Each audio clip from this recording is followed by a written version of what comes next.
Bible ouverte, une étude de la parole de Dieu avec la bergère Aboutia Marie-Laure.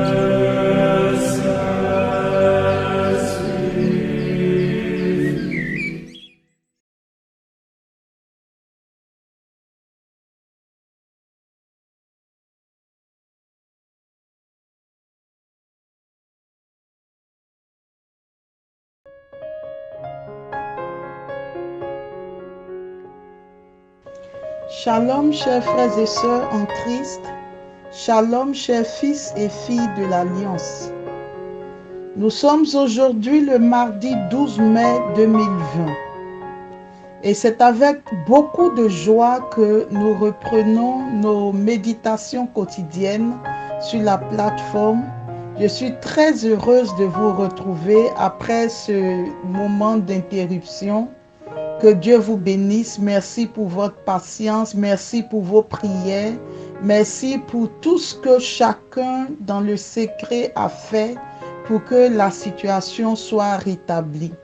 Dieu qui voit tout, qui sait tout, se souviendra de chacun d'entre vous.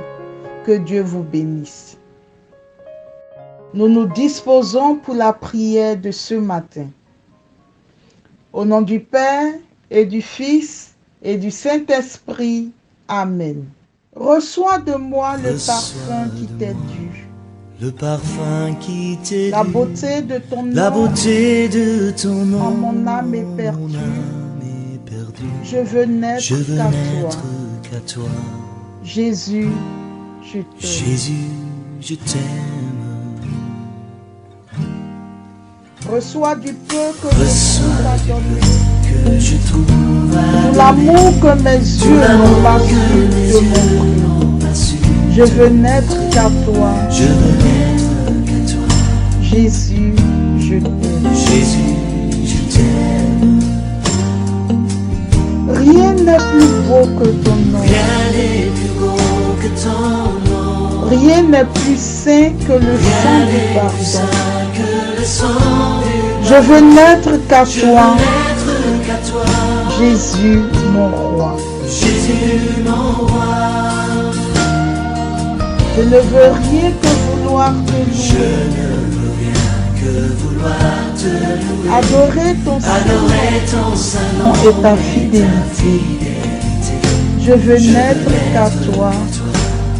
Jésus, je t'aime. Je veux porter et laver à ta croix les pensées de mon cœur dans le cœur de tes voies. Je veux n'être qu'à toi. Jésus, je t'aime. Rien n'est plus beau que ton nom. Rien n'est plus saint que le sang du pardon. Je veux n'être qu'à toi. Jésus, mon roi. C'est pourquoi ce matin je dis, reçois l'adoration. Tu es le roi de gloire. Notre victoire. Digne es-tu, Seigneur.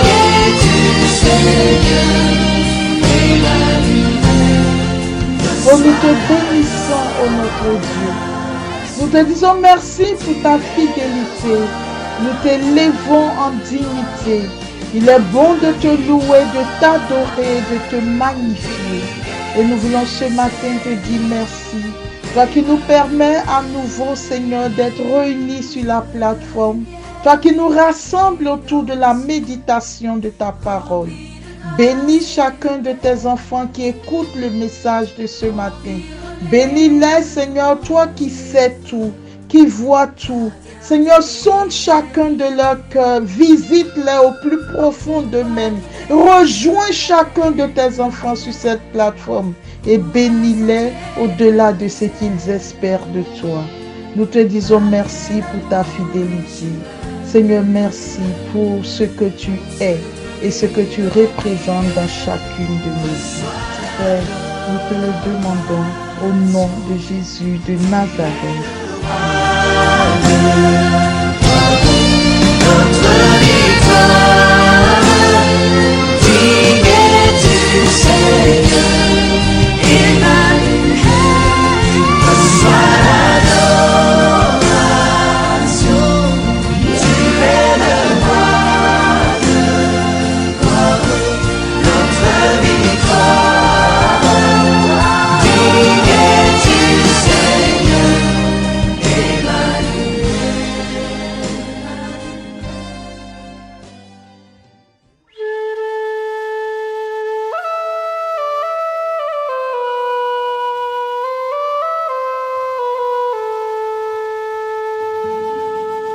Chers frères et sœurs, comme nous l'avions annoncé, nous avons demandé pendant la période d'interruption de lire 2 livres, le livre de Jonas et le livre d'Esther. Alors nous redémarrons nos méditations quotidiennes avec le livre de Jonas. Jonas ou l'acceptation de l'autre. Alors, la thématique du livre de Jonas, c'est l'acceptation de l'autre. Et nous allons donc aujourd'hui rentrer dans l'introduction au livre de Jonas. L'introduction au livre de Jonas. Je voudrais d'emblée dire que tout le monde a plus ou moins lu le livre de Jonas. On connaît plus ou moins l'histoire de Jonas. Mais la grâce que nous demandons au Seigneur dans la méditation de ce livre, c'est de nous aider à découvrir la manne cachée au cœur de ce livre. La substance du livre de Jonas, afin que cette substance puisse nous nourrir, puisse changer nos vies, puisse formater nos caractères et puisse nous aider à devenir des modèles de chrétiens dans notre vie de tous les jours. Je voudrais donc entrer dès maintenant dans l'introduction du livre de Jonas. Il faut savoir que l'Ancien Testament a 2 versions. L'Ancien Testament a 2 versions. Nous avons la version hébraïque et nous avons la version grecque. Et c'est ce qui fait qu'il y a 2 genres de Bible. Les protestants ont pris l'Ancien Testament dans sa version hébraïque. Et les catholiques ont pris l'Ancien Testament dans sa version grecque. Et comme nous sommes catholiques, donc l'Ancien Testament dans sa version grecque est divisé en 4 parties. Nous avons ce que nous appelons le Pentateuque. Le Pentateuque, ce sont les 5 premiers livres de l'Ancien Testament. La Genèse, l'Exode, le Lévitique, les Nombres et le Deutéronome. Dans la première partie de l'Ancien Testament, nous avons le Pentateuque. Deuxième partie, les livres historiques. Troisième partie, les livres prophétiques. Et la 4e partie, les livres poétiques et sapientiaux. Ce sont des formations rapides que je fais pour que nous ayons des bases dans nos études et méditations de la parole de Dieu. Dans l'Ancien Testament, dans sa version grecque, à 4 parties, le Pentateuque, les livres historiques, les livres prophétiques et les livres poétiques et sapientiaux. Les livres prophétiques eux-mêmes sont divisés en 2 grandes parties. La première partie, ce sont les 3 grands prophètes. Il s'agit d'Isaïe, de Jérémie et d'Ézéchiel. Ensuite, la seconde partie, ce sont les 12 petits prophètes, parmi lesquels figure le livre de Jonas. Donc, le livre de Jonas figure parmi les 12 petits prophètes. Et avec le livre de Jonas, vous avez les 11 autres prophètes qui sont Osée, Joël, Amos, Abdias, Michée, Naoum, Habakkuk, Sophonie, Agé, Malachie et Zacharie. D'accord? Donc le livre que nous allons étudier maintenant fait partie de l'Ancien Testament, est dans le groupe des livres prophétiques. Et dans les livres prophétiques, fait partie du 2e groupe qui est intitulé les 12 petits prophètes. Donc Jonas est dans les 12 petits prophètes dans le grand groupe des livres prophétiques de l'Ancien Testament. Alors, le récit du livre de Jonas est censé se dérouler au 8e siècle avant Jésus-Christ. C'était l'époque où Ninive était la capitale de l'Empire assyrien. L'empire assyrien a été un empire qui figure parmi les empires les plus cruels de l'histoire. Donc Ninive était la capitale de cet empire. D'accord? Or, nous venons d'apprendre que la Syrie était un empire qui fait partie des plus cruels de l'histoire. En 4 chapitres, le livre de Jonas, qui est l'un des livres les plus courts de la Bible.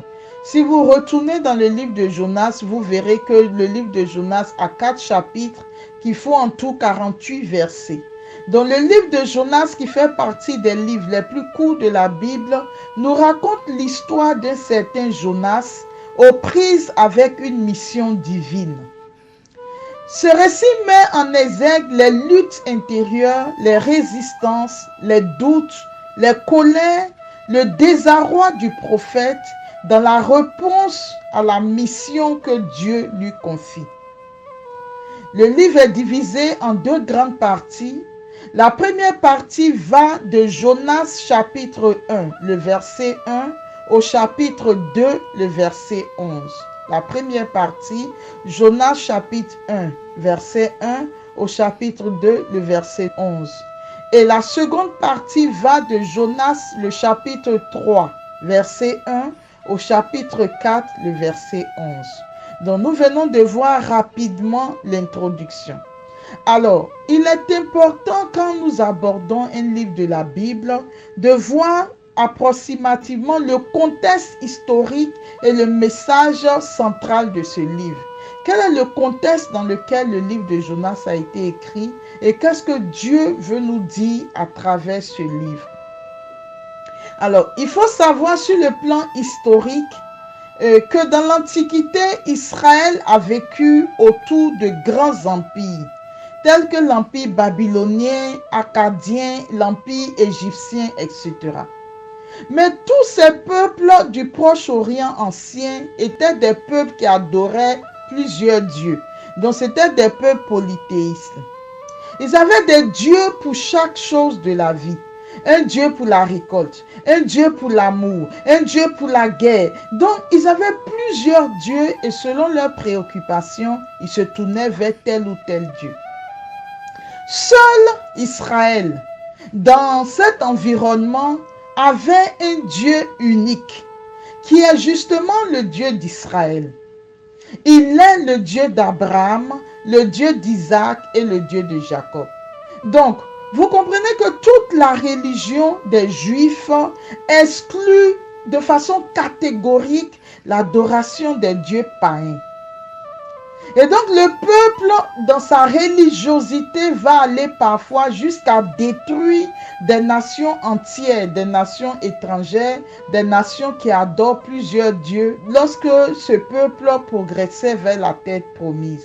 Vous voyez en Deutéronome le chapitre 7, versets 1 à 4, qu'est-ce que Moïse dit au peuple juste avant de mourir? Il dit, lorsque l'Éternel, ton Dieu, t'aura fait entrer dans le pays dont tu vas prendre possession, et qu'il chassera devant toi beaucoup de nations, les Hétiens, les Gurzasiens, les Amoréens, les Cananéens, les Phéréziens, les Héviens et les Jébusiens, 7 nations plus nombreuses et plus puissantes que toi.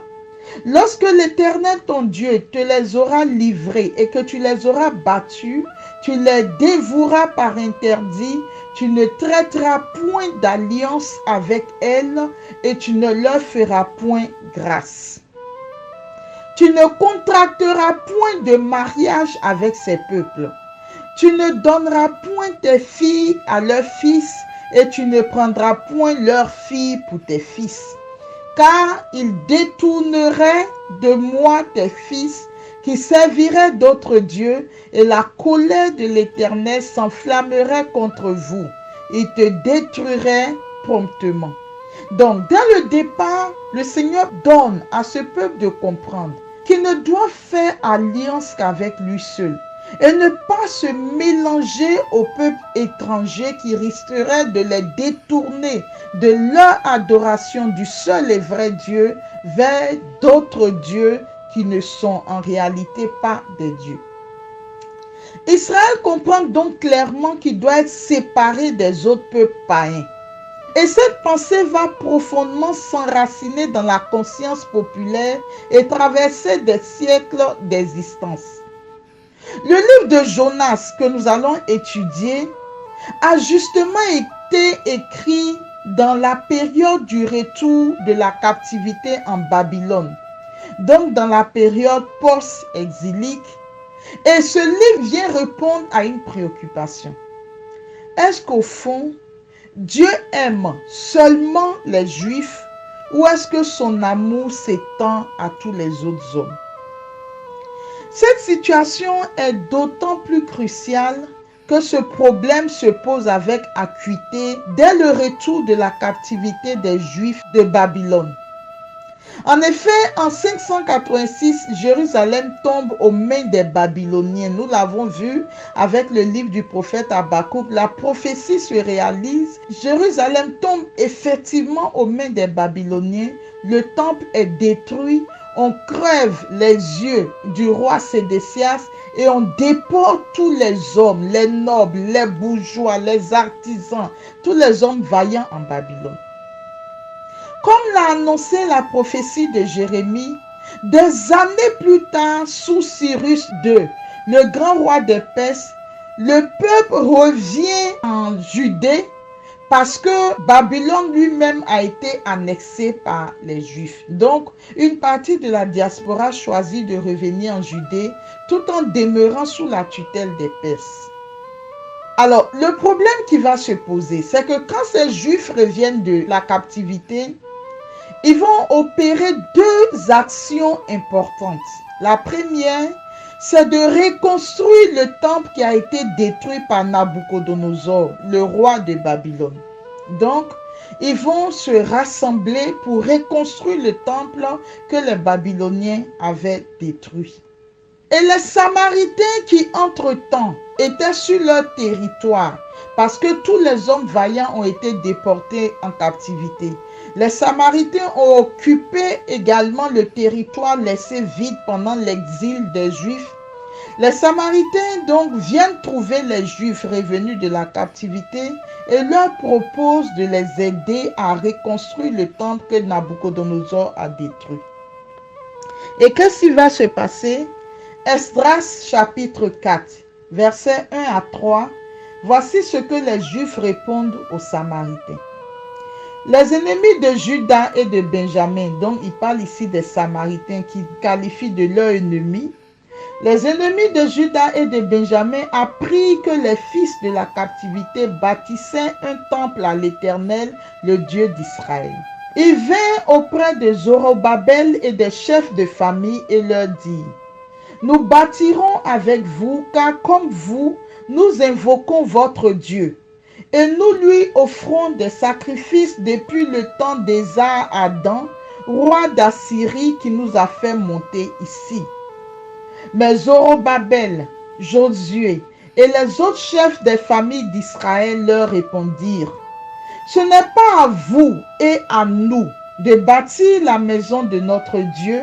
Nous la bâtirons nous seuls à l'Éternel, le Dieu d'Israël, comme nous l'a ordonné le roi Cyrus, roi de Perse. Donc, les Juifs refusent que les Samaritains, qu'ils considèrent comme des païens, s'associent à eux pour la reconstruction du temple détruit par Nabuchodonosor. Ça, c'était la première réalité. Le second problème qui va se poser à ce retour de captivité de Babylone, c'est que pendant la période de captivité et à leur retour, certains parmi le peuple ont pris pour femmes des filles des tribus étrangères avec qui ils ont eu des enfants, et les autres demandent qu'ils puissent se séparer de ces enfants et de ces femmes. Esdras chapitre 9 versets 1 à 6. Après que tout cela fut terminé, les chefs s'approchèrent de moi en disant: le peuple d'Israël, les sacrificateurs et les Lévites ne se sont point séparés des peuples de ces pays, et ils imitent leurs abominations, celles des Cananéens, des Hétiens, des Phéréziens, des Jébusiens, des Ammonites, des Moabites, des Égyptiens et des Amoréens. car ils ont pris de leurs filles pour eux et pour leurs fils, et ils ont mêlé la race sainte avec les peuples de ces pays, et les chefs et les magistrats ont été les premiers à commettre ce péché. Lorsque j'entendis cela, je déchirai mes vêtements et mon manteau, je m'arrachai les cheveux de la tête et les poils de la barbe, et je m'assis désolé. Auprès de moi s'assemblaient tous ceux que faisaient trembler les paroles du Dieu d'Israël à cause du péché des fils de la captivité, et moi je restais assis et désolé jusqu'à l'offrande du soir. Puis, au moment de l'offrande du soir, je me levai du sein de mon humiliation avec mes vêtements et mon manteau déchirés. Je tombai à genoux, j'étendis les mains vers l'Éternel mon Dieu et je dis, mon Dieu, je suis dans la confusion et j'ai honte. Ô mon Dieu, de lever ma face vers toi, car nos iniquités se sont multipliées par-dessus nos têtes et nos fautes ont atteint jusqu'aux cieux. Et Esdras chapitre 10, versets 9 à 12 dit ceci. Tous les hommes de Juda et de Benjamin se rassemblaient à Jérusalem dans les 3 jours. C'était le 20e jour du 9e mois. Tout le peuple se tenait sur la place de la maison de Dieu, tremblant à cause de la circonstance et par suite de la pluie. Esdras le sacrificateur se leva et leur dit, vous avez péché en vous alliant à des femmes étrangères et vous avez rendu Israël encore plus coupable. Confessez maintenant votre faute à l'Éternel, le Dieu de vos pères, et faites sa volonté. Séparez-vous des peuples du pays et des femmes étrangères. Toute l'assemblée répondit d'une voix haute, à nous de faire comme tu l'as dit. Ces différentes situations, bien qu'existantes auparavant, mais exacerbées par le contexte du retour de l'exil, vont entraîner un clivage au niveau des Juifs eux-mêmes. Certains, c'est-à-dire ceux qui sont les conservateurs, affirmaient de façon catégorique que le salut et l'amour de Dieu étaient exclusivement réservés aux Juifs. Et les païens n'y avaient aucune part. Et c'est la raison pour laquelle ils ont refusé que les Samaritains les aident à bâtir le temple. C'est la raison pour laquelle ils ont demandé à tous ceux qui ont eu des femmes étrangères de se séparer de ces femmes et d'abandonner même les enfants qu'ils ont eus avec les femmes étrangères. Un autre groupe, plus ouvert, s'opposait à cette pensée et soutenait que le salut vient certes des Juifs, mais l'amour de Dieu ne peut pas se limiter qu'aux Juifs. Il s'étend également aux païens. Le livre de Jonas a donc été probablement écrit par un adepte du second groupe pour montrer comment un prophète juif qui se dit connaître Dieu, comment ce prophète peut négativement se comporter face à une mission ordonnée par ce Dieu qui dit qu'il connaît et montre en face comment des païens qui initialement ne connaissaient pas ce Dieu peuvent répondre positivement à ses appels. Nous avons Ninive qui se convertit, nous avons les gens du bateau qui crient vers Dieu et pendant ce temps, Jonas qui lui est juif, qui dit connaître Dieu, fuit loin de la face du Seigneur. Donc vous saisissez bien l'esprit du livre de Jonas. Le thème central donc de ce livre est le suivant.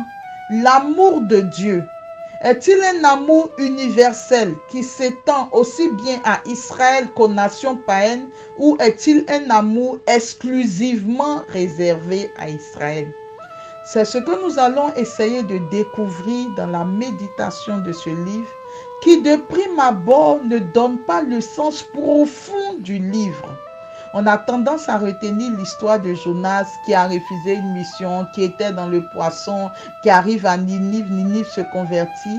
Mais au-delà de cette apparence, il y a un message profond dans ce livre et ensemble, nous allons le découvrir dans la méditation de ce livre.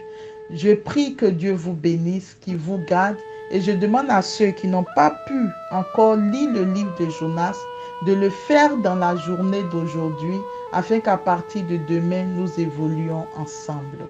Que Dieu vous bénisse et vous garde. Au nom du Père et du Fils et du Saint-Esprit. Amen.